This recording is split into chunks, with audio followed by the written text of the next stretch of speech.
What's up, cyberspace? This is Mike here, and today a little treat. I got a review of Tango Cash, the 1989 classic film starring Sylvester Stallone and Kurt Russell.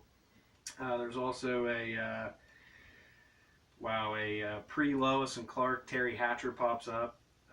Jack Palance is in it, along with Brian James, who you might remember from Blade Runner. James Hong pops up in there somewhere. He's fairly well known if you like anything from the 80s. So the movie starts out, Sylvester Stallone is in this chase and he takes down a semi with like 3 shots from a 38 special or something.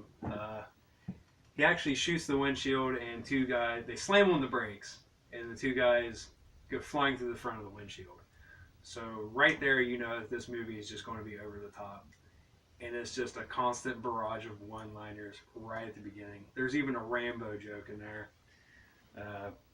Then you get to meet Kurt Russell's character, and it too is just over the top. You can tell that his character is just like all about arming himself to the gills. He has a hidden gun in his boot, and some guy tries to kill him, and he pulls out like a 44 Magnum with this giant red dot laser scope on it and chases him through a parking garage. And when the score kicks in, it almost, some of it sounds really good, and then other parts sound like it was recorded on like a very cheap Casio keyboard. But there's parts in there that it's really good. Then you kind of jump forward after you meet the characters. You meet Jack Palance. He's the villain in it. Tango and Cash keep foiling all his drug lordy plans. So he comes up with a plan to frame him. And he frames him in some murder plot or whatever. And Tango and Cash go to prison. They actually plead no contest to get a lighter sentence, but the prison board is rigged against them and they get sent into like a general population prison. And that's where this movie starts to get a little bit more silly, because the characters in prison are just total characters. There's a guy that walks around with a slinky, and there's one character, I think IMDb refers to him as Face. He's just a guy with a big face.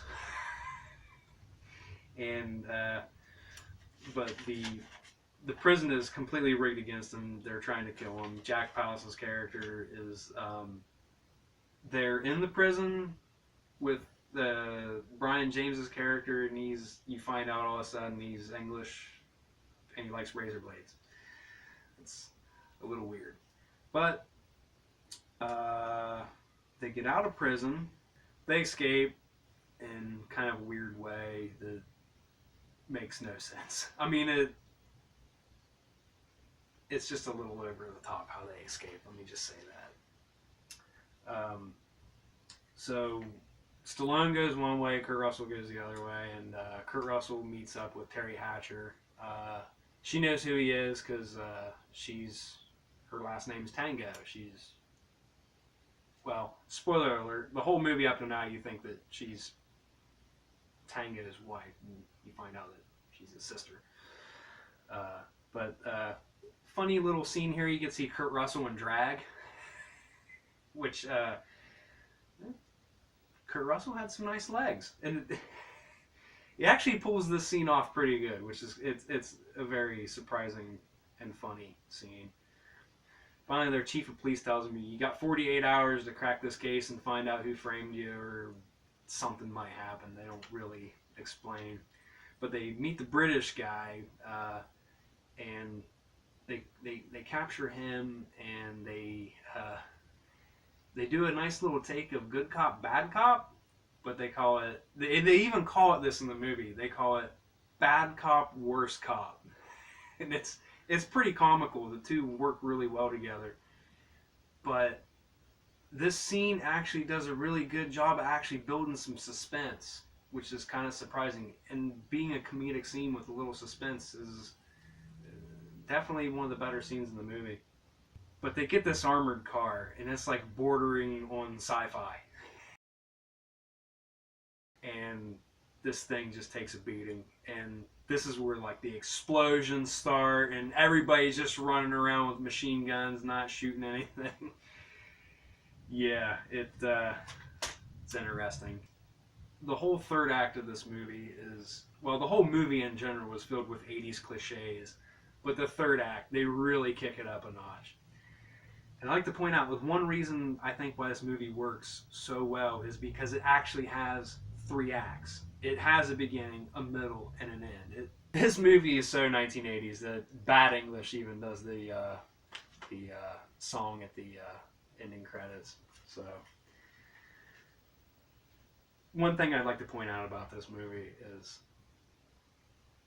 for some weird reason, it works. It's not a very well written movie.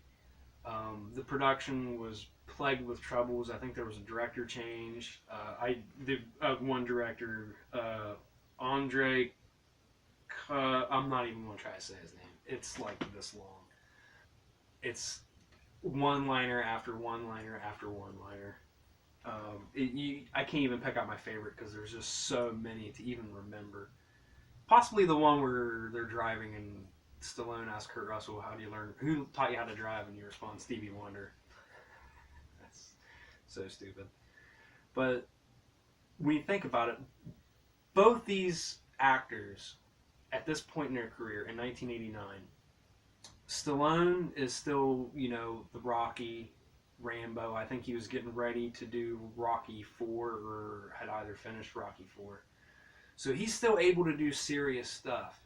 And Kurt Russell is making that transition from like movies from like Overboard, his 80s comedies, into like Tombstone. This just come a couple years before Tombstone.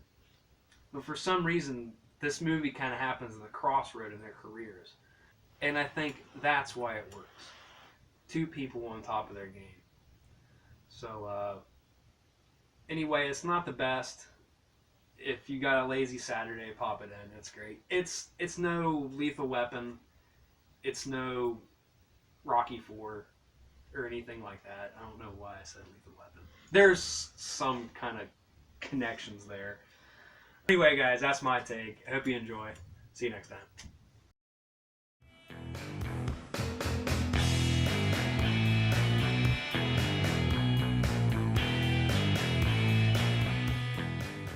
Yeah. So this guy walks into the doctor's office. And goes, "I'm a teepee. I'm a wigwam. I'm a teepee. I'm a wigwam." The doctor says, "Whoa, whoa, whoa, slow down. You're too tense."